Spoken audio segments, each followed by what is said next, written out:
You are listening to Thesk, Bondi Beach Radio, and with me is probably the most iconic, even though I think he's going to laugh at that, person behind Zeitgeist. You are the founder of Zeitgeist, correct, Peter? As of about 10 years ago, yeah. It's astoundingly enough, though I never refer to myself that way. It should be considered a group effort. It's the spontaneity of its development I find so interesting, as I really didn't intend, in a certain sense, to see this thing be what it has become. Wow, okay. Well, what did you think would happen with it? Well, I say intention in the sense I didn't expect it to have any longevity. I expected it to be kind of a spontaneous interest, similar to what you saw with, say, Occupy Wall Street, where it had a very large and spontaneous development, and then it kind of fizzled out and it's become diffuse. And point being, I didn't have the expectation, as I should say. I'll clarify. Well, that's fair enough. Now, where did you get the name Zeitgeist from in the first place? That's a good question. That's been in my vocabulary for a while. When I was making this performance piece years ago that started this whole, development, which was amazing enough that that was the beginning of it, because it was a completely artistic drive. That word Zeitgeist, meaning the spirit of the time, is probably the definitive word, singularly, that is there to describe what the world is thinking. It is the culture. It is everything. You could say it's the cultural zeitgeist, but even that's redundant because that's just a great word. It's built into it. I think in German it means time ghost or ghost time. I can't quite remember, but ultimately it's about the way people are thinking and behaving and the incentives of the institutions, the structures. So, if you didn't have a message worth saying, I don't think it would have got to the point that it is now. So obviously it's resonating with people. I hope so. There's so much out there that people need to be concerned about, along with things that people should be excited about as far as prospects to help humanity push forward and reduce suffering and so on. And empower, absolutely. Yeah, I think that's a big part of it. It's also, empower can be a complex term because we live in a very dominant society. I think when people hear that term, they think it's more of a self-interest empowerment that overrides the interests of others, which is an unfortunate phenomenon built into our current economic model. It's also built into the zeitgeist. People think that way. It's a very dominant, exploitative, competitive system, and that is unfortunately, as of now, based on our evolution, one of the most destructive incentive, and it's the most destructive zeitgeist humanity has seen. So we'll see what happens if we can change it. It's an interesting point of view because I look at my work, which is of course pretty much identical to you, on a really selfish foundation, and in my understanding of self-empowerment, it can only imply that I'm after empowerment of other people. If it's anything less than that, then it's not empowerment. I know you know that. I agree with that. My phrase is self-interest is equal to social interest, especially at this day and age. Within a nuclear, the capacity of nuclear capacity, or even just terrorism, you never really know in a world of advanced technology what one individual who is disgruntled, or one country who is disgruntled, or groups, what they are now capable of is so much more powerful in terms of destruction than it ever was. So you can't just have a blind, selfish, competitive interest anymore. It's counterproductive. Now, it seems, correct me if I'm wrong, the center of your work is the resource-based economy. Now, a lot of people mention RBE, and even this becomes a diverse construct. So I'm really interested in the natural law part of your method and what the objective is and how you hope to engage that. Natural law has been defined in very obtuse ways throughout the years. You can go back to the Greek philosophers, and they use that term. They throw it around, actually, quite conspicuously and almost irrelevantly. If you read the terms, Aristotle or Plato. And to me, with the development of science, there's probably two sides of it. There's the evolutionary state at this point in time of the human being, our evolutionary psychology, our biological state. We've been carved throughout time by evolution to have certain propensities. Obviously, we've adapted to the world. We don't float away from this planet. We are products of the planet. But we are also internalized, we're historically internalized, I guess you could say. We have biological baggage. We do have lower reptilian reactions. We do have the ability to be highly detrimental without our conscious awareness. And that has to be taken into account. So what I've found, just to stay on that for a moment, is that there are structures that are also historical, such as what you could call, modern or contemporary capitalism, which is really, 13,000 years of evolution since the Neolithic period, which has culminated this in-group, out-group ethic.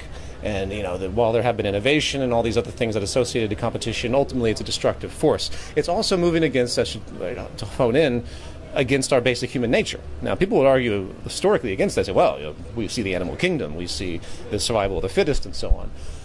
And that is true, but that's only a small portion of our nature. The truth is that we don't like inequality. Social justice is fundamentally based on egalitarianism.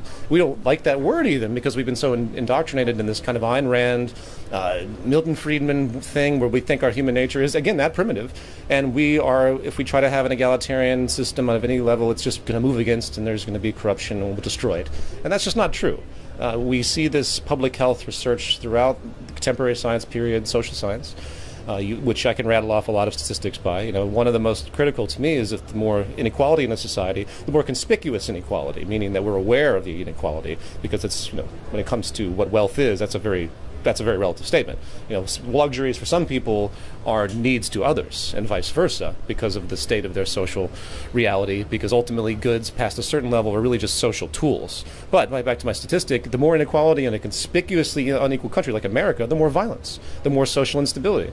So this whole old hierarchical view that you have to have this cultural hegemony, which means you look at the billionaires and millionaires as you look to their values as what you should aspire to, the way you should think, this is the way you should behave, that is completely and utterly debunked.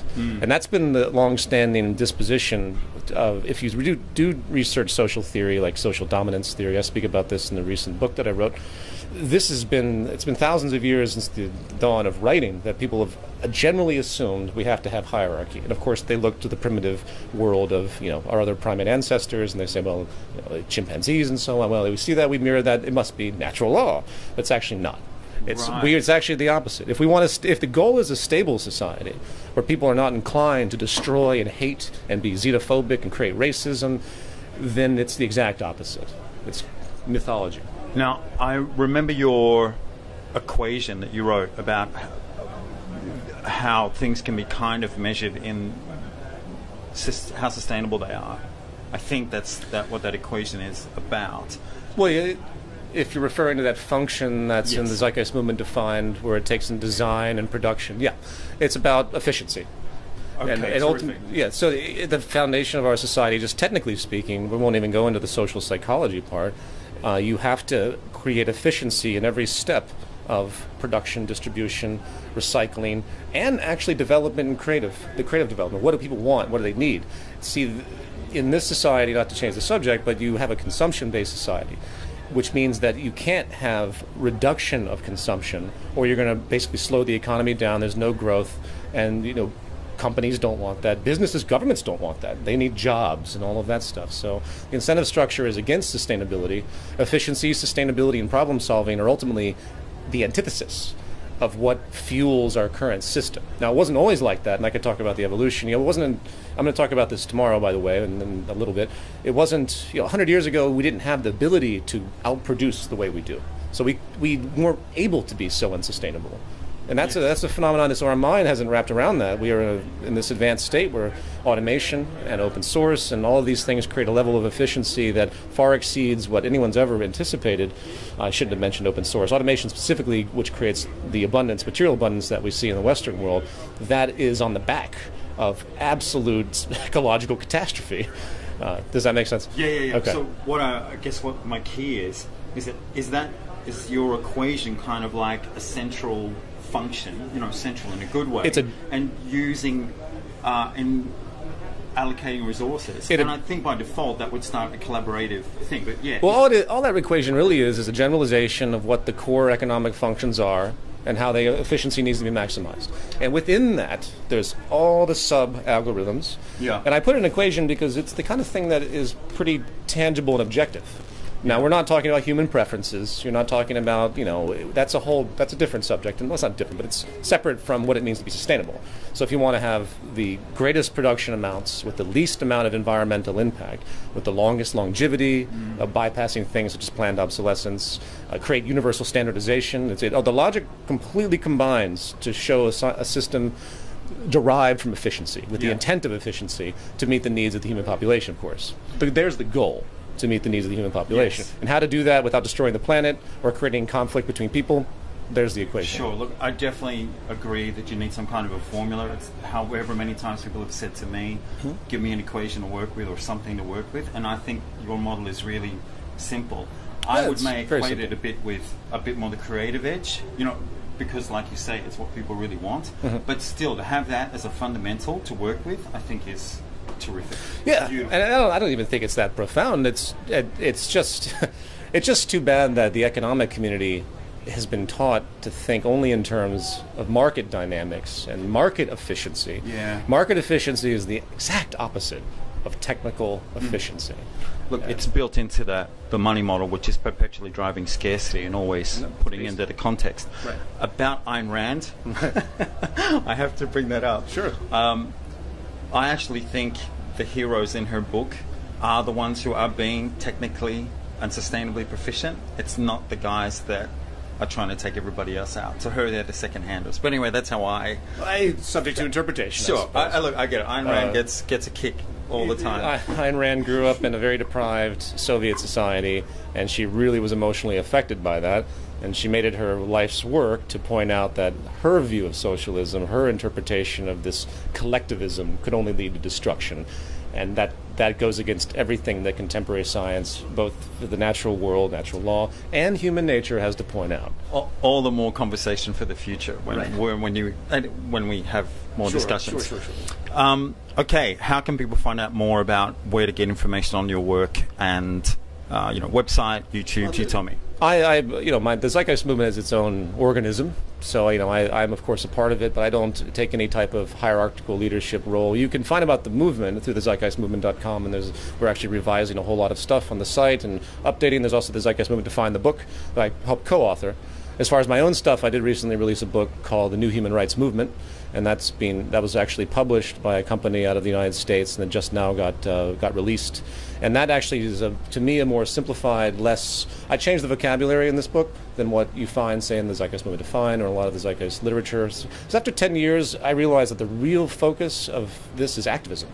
The awareness and education is there, but until people have the vocabulary and the context right, rather than, think, oh, it's just technology, or we're trying to be efficient, and then all that technical stuff that people get confused by or scared by because they think technocracy. There's all this baggage that relates to any kind of society that has some kind of technical foundation. Science, fear of scientists. That goes back to the 1930s. Yeah. Technocracy. It's unfortunate. The word technocrat is now a bad word. So what I did in this new book, which the New Human Rights Movement, you can my website peterjoseph.info, and there's all sorts of other things, the Zeitgeist movie and stuff like that. But if anyone wants to know what I'm about, and I'm not here to plug my book, but this took about really is a culmination of the past 10 years. And if they read it, you'll understand that this is really about our future coexistence. It's nothing more than that. And until we have a really galvanized activist community, all the environmental groups have to come together, all the social groups, all the xenophobic, anti-xenophobic groups, those that have been marginalized, the Aboriginals, Native American cultures. They need to all come together and realize that there's a structural problem. And that's what this book addresses. So I encourage people to look into that. Awesome. Yeah. It's really good to meet you. You're really down to earth. Well, thank you. Guy. No, that's okay. I'm being really honest. I've noticed everyone here is really chilled out, and you're really chilled out with them. It's a great thing to see. Thank you. I think in a lot of ways this is it's technically simple in mind. Once you absorb and you educate, it's not a hard thing for people to understand this train of thought. And that's the key word, train of thought. Yeah, and that's not a train of thought by a doctrine. You're just talking about empowerment. What's a train of thought to what it means to have a socially just, equitable, and ecologically stable society? That's my focus. Yeah, absolutely. Yeah, empowerment is built into I that. think, yeah, absolutely. Yeah, because without that and that autonomy, it just wouldn't work. Absolutely. Thank you very much, Peter. Yeah. It's a pleasure to meet you. Likewise. Take care. That is Desk with Peter Joseph, Bondi Beach Radio.